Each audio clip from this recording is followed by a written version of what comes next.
Kyalami racetrack, and we're here for a very, very special occasion with the BMW Group, BMW South Africa. But it's for the launch of a very, very special book commemorating 50 years of BMW, the unique South African story, the history of BMW in South Africa since they started manufacturing cars here in 1973, and what's happened in some of the very, very special models that were built at this factory. Interesting stuff, and I tell you, an amazing book. It weighs something like 6 kilos. So just picture what it's about. Really lovely to see you this morning, our current and former members of the management team. Pamela, when you said this morning it's an emotional day for you, I feel you. Seeing everybody, and it's kind of nostalgic to stand here and be here to welcome you to the launch of BMW, the unique South African story. I especially like to welcome. It's wonderful to see so many well-known faces here in the room. And normally at an event like this, you call out the VIPs one by one and all protocols observed and so on. But I think today, genuinely, everybody here is special. So I won't be doing any of that, except for thanking the media for being here. I think you're an important part in getting the message about this book out to the public. And there's one man I want to mention, simply because you're going to read about him and his family at the start of the book. And for me, in this room, he represents where it all began. That's Gerd Ludwig. It's an honor to have you here with us today. Thank you very much for being here. So you've seen Kyalami. We're about to kick off our 2024 M-Fest weekend. But we thought, before we do that, we want to look back to the past 50 years of BMW South Africa with this book, BMW, the unique South African story. And it's a very special book, and I can't think of a better time or place to be launching this book, because many of the special products that you see in the pages of this book were in fact born for the racetrack, and many of them actually had their heyday right here at Kyalami. So no better place to share this book with you. Now, if you ask Marek and Johan, they'll tell you that this book had an extremely long gestation period. And Marek, I guess books are like animals. The longer the gestation, the more they weigh, right? And if anybody's held that baby in their hands, it's a big one. And indeed, it was even the same for me, because when I first heard the idea from Marek and Johan, and it was like the first time I met them, they didn't even give me a chance to get to know them, and they came with this idea. I loved it, but it took more than 2 years until the stars aligned and we could actually get into production of this book. In the late 60s, the first BMW factory outside Germany in 1973, the first maintenance plan invented by a car company in the world, Motorplan, invented here in South Africa. It's a book about some very unique products built in South Africa, for South Africa, and now actually loved by BMW fans all over the world. But I think the red thread you're going to see in this book is it's about people. It's about the people behind those firsts. It's the people behind those cars. And it's about the people who built the brand that we still benefit from today here in South Africa. So it's a book full of memories, especially for those in the room, but it's also a book full of milestones for the auto industry here in South Africa. We also feature our corporate social responsibility history in this book, and I think it just goes to show that we build more than just cars. It's not something we've done in the last 2 years, but we've been doing for decades. Now, we made this book because we felt the passion and the responsibility. I'm not going to talk about financing options, neither for cars, not even for the book, Marek, sorry for that. Yeah. It was really such a pleasure and privilege to support the work of the authors on the book. And the most rewarding part is actually the opportunity to meet many of the protagonists that were responsible for this success story of BMW in South Africa back in the day, and most importantly, to get a sensation for that special spirit that makes this organization unique till today. Let me share 3 stories behind the story with you in the following, because you can rightfully expect a book 640 pages strong, being full of detail, and you will find all the how much, how many, when did it happen, accurately reflected there. Equally important and interesting, in my opinion, is, however, the why and the how all this happened. Now here it goes. BMW's flagship in the early 1990s was the BMW 850i, a Gran Turismo sports coupe with a V12 engine capable of 250 kilometers per hour, electronically limited, certainly. South Africans were keen to get their hands on the wheel of this car, but the import taxes were quite high, so BMW decided to do a local version of it in a manufacturing process. They asked the people in the Dingolfing plant building the car for the rest of the world to apply for the job here in Gosling. 720, that was about 30% of the Dingolfing workforce, wanted the job, and only 3 got it. Now, one of the 3 was a gentleman by the name of Fritz Dietl, and with my network, I was able actually to hunt him down, still working at the Dingolfing plant, close to retirement. And the most impressive thing was he was so fond of his memories of the time in South Africa, and he shared some lovely stories about it. Each of these cars was test driven on the highway, on the N1 for more than 100 kilometers.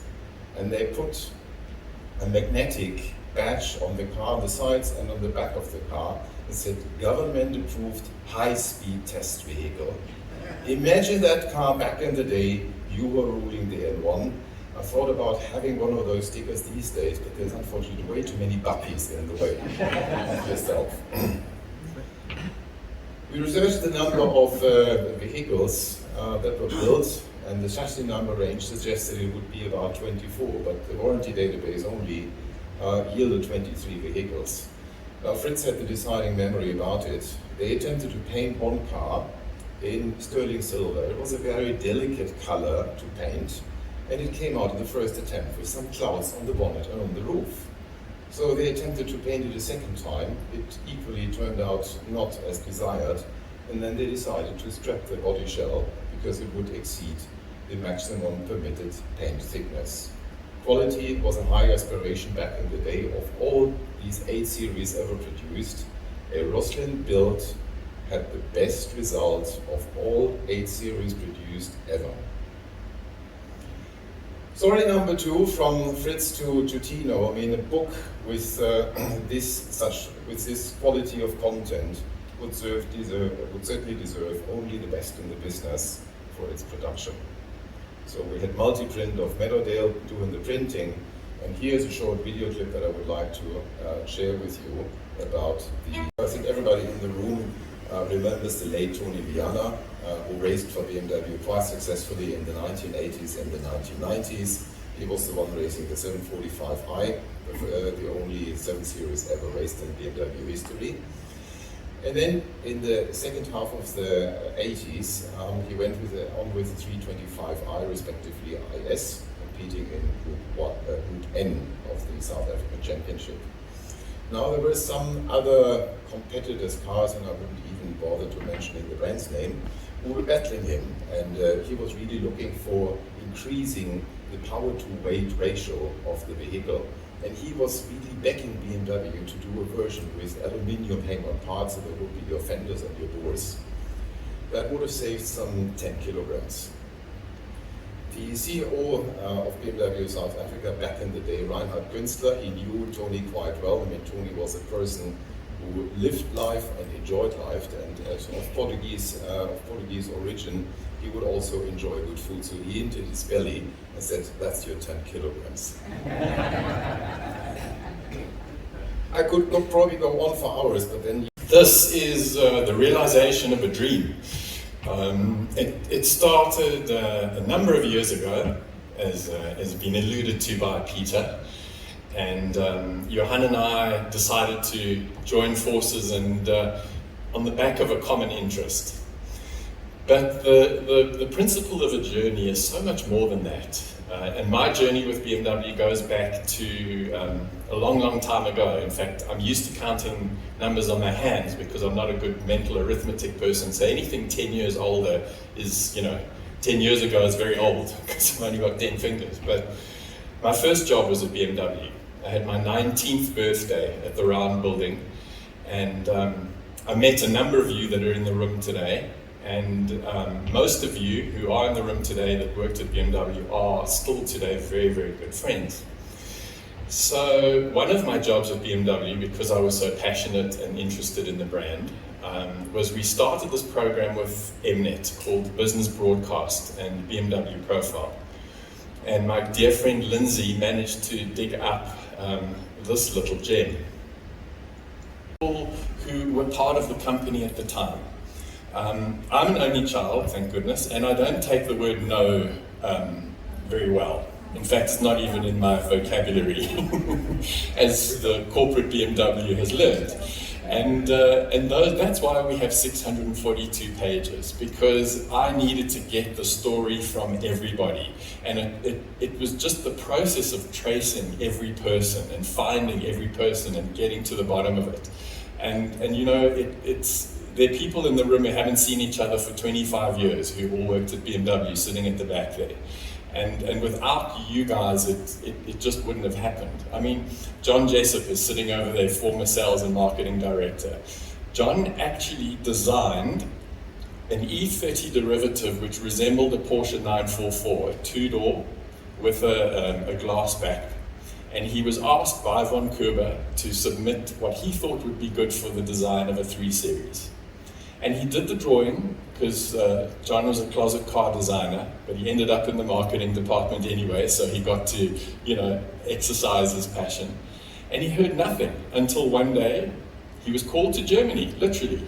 And he arrived there, and they had built this car. They had literally built the prototype of this car. And he stood there and he had a look at it, and then he told them not to build it. Gentlemen, I'm just going to play a short clip. You've seen the book, but we can't emphasize enough of how proud we are, and this will give you quite a taste of what's on the inside. I started a new hobby writing for BMW Car Magazine in the UK, as I felt they were not telling the South African story. Today is a culmination of these 12 years. I'd like to applaud Peter for having the vision to approve the book.